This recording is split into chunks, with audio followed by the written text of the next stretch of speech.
This is a donut. It is very sweet and very good. But if you've never tasted a donut, you wouldn't really know how sweet and how good a donut is if you've never had that experience. Transcendental meditation is like that. Transcendental meditation gives an experience much sweeter than the sweetness of this donut.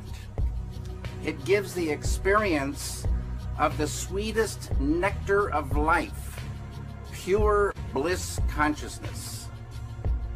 As Maharishi says, those who don't know, they don't know. Those who know, they enjoy. I hope this following documentary gives you some good news about the sweetness of life.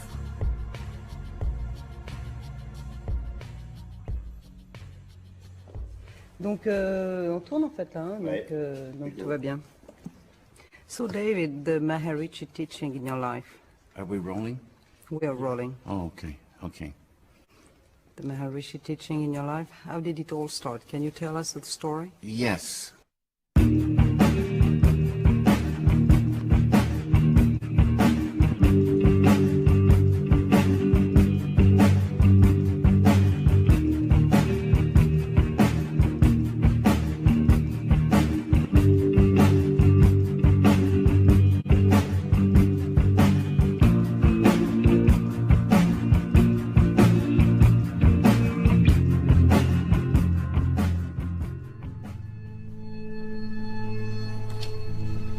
This here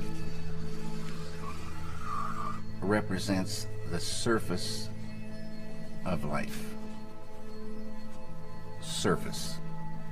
And we see surfaces, you know, surfaces. And about 300 years ago, scientists, they started wondering what was this wood, and what was this metal, and what was it really? So they start looking into matter. So this side is matter, and this side is mind. Mind and matter. And the scientists, well, they discovered molecules. Deeper they went, and they discovered these atoms. And like I say, they thought that was the smallest particle for a long time. All these things we learn about in school. They went deeper, and they find inside the atoms these little electrons and neutrons and protons. And they went deeper and deeper and deeper, smaller and smaller particles, smaller and smaller particles. They found 4 forces. On a deeper level, the 4 became 3. And on a deeper level, the 3 became 2. And then, about 30 years ago, modern science, quantum physics, discovered the unified field. The unity of all the particles and all the forces of matter, of creation.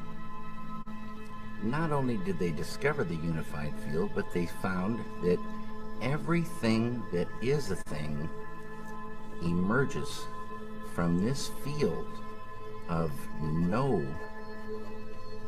thing. Unmanifest it is. Unmanifest. It is no hyphen thing, but all things come from it. Anything that is a thing has emerged from this field of unity. It's oneness. The scientists know this exists, but if they wanted to get there, you can't get there. It's unmanifest. You can't walk into this field. But any one of those scientists could practice a technique, transcendental meditation, which Remember, true happiness is not out there. You're given a mantra. A mantra, a very specific sound, vibration, thought. Very specific. It needs to be life-supporting at all deeper levels. And that mantra that you're given, that Maharishi gives, the key that opens the door. The mantra turns the mind within. Turns the awareness within. And you naturally dive. Why is it natural? Because each deeper level of mind and each deeper level of intellect has more happiness. And the deeper levels of mind and deeper levels of intellect correspond to deeper levels of matter. At the borderline of intellect, you transcend. Transcend is the key word. It means to go beyond. You're going beyond field of relativity, duality, experiencing oneness. Pure, unbounded, infinite consciousness.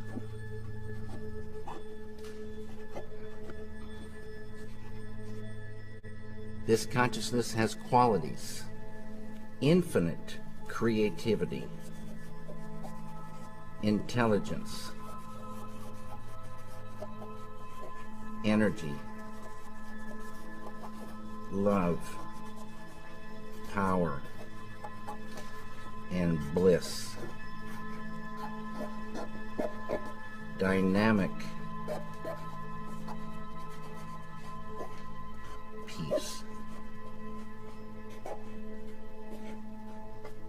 Always been there, never had a beginning, it is and it will be forever. Unbounded, infinite, eternal, immutable, immortal consciousness, fullness. Any human being can experience this easily and effortlessly with Transcendental Meditation. Transcendental Meditation is just a vehicle to get you here. When you experience this level, you enliven it, and it grows in the individual. So if you started with a ball of consciousness this big, everyone has consciousness. Consciousness is the way to understand consciousness. If you took it away, you'd see what it really is. If there wasn't any consciousness, we wouldn't exist. And if we did exist, we wouldn't know it. It's the I amness of life. It is life itself. Tied to consciousness is all this: creativity, intelligence, energy, love, power, bliss, dynamic peace, all positive. Light of unity, all positive.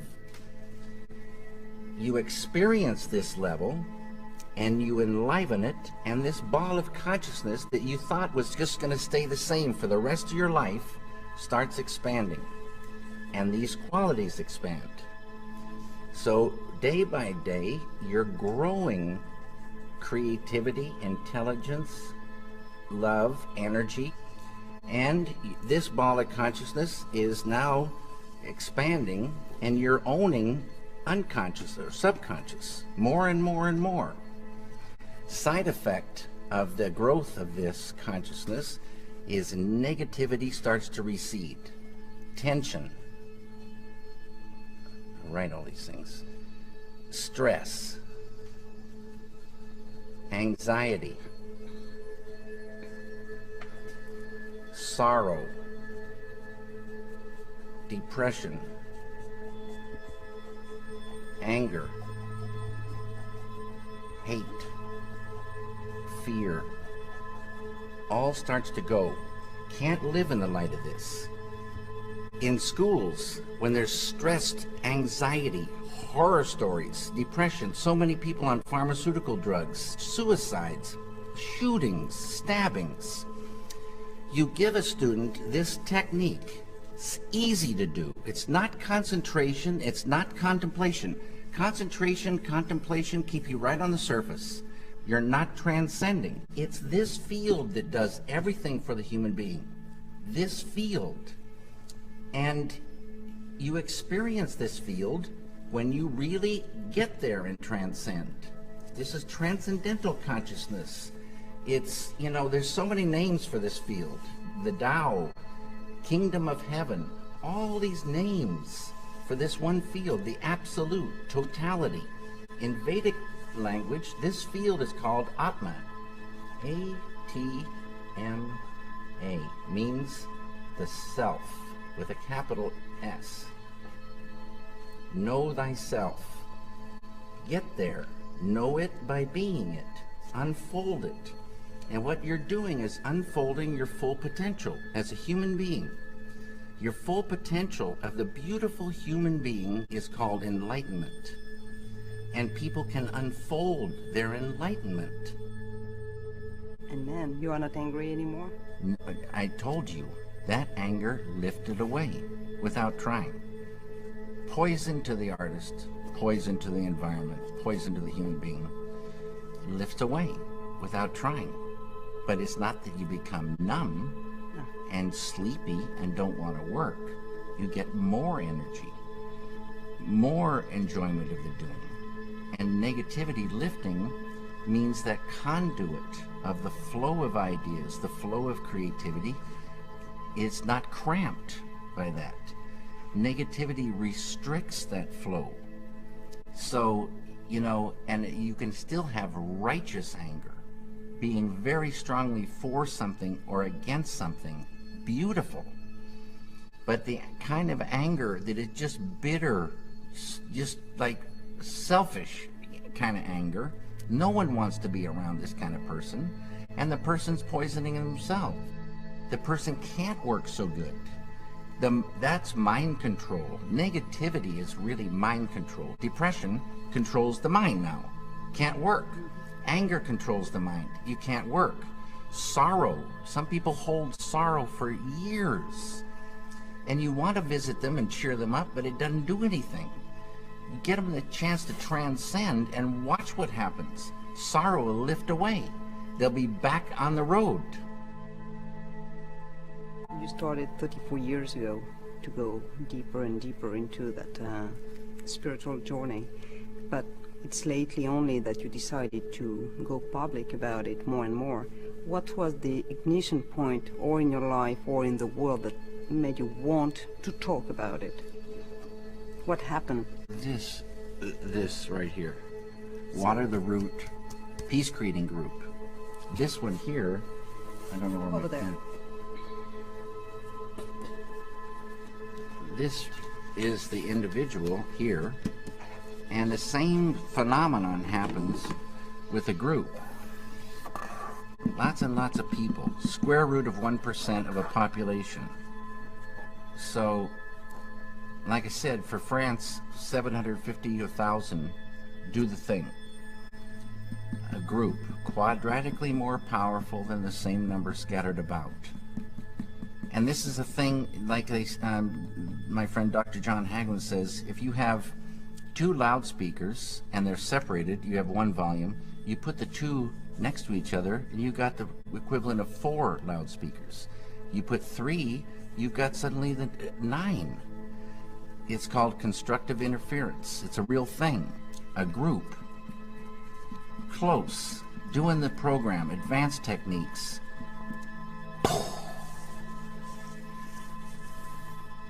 Day by day. Just like when you want to get electricity to the people, you build a power plant, generate that electricity, and they get it. And you want that power plant to stay. They got their computers running, their TVs running, the whole kitchen's running, and day by day by day, you're generating electricity. Day by day, you're generating dynamic peace. Beautiful thing. Human beings like a light bulb. And we enjoy that light inside, but we also radiate it. We affect our environment. Everybody knows that. You go into a room where there's been a bad argument, the argument's over, but you can feel that thing. You go into a room filled with felicite, bliss, and the power of that is so beautiful to be in. And this group radiates that. Side effect, negativity goes. Enmity and the enemy goes. Without trying. Without trying. Unified field. That's our big, big, big friend. And this is all the thing tied to peace. It gets to the point where you couldn't hurt another human being. It would be like hurting yourself. This is the way it is supposed to be. It's not the way it is, but it would be so beautiful. But the key is there. This feeling, it just grows and it's real. It's much more real feeling than our world, which is pretty much an absurd joke when, you know, somebody is blowing children's heads off in the name of peace. It's a sadness. It's the old way. And now there is a new way to real peace, and nothing to do with killing. And so it's reached a point where you just wouldn't ever think to hurt another human being. And you travel in real peace. You travel and you meet friends, not enemies. The light of unity destroys the enmity in an enemy, destroys negativity. There's no more enemy.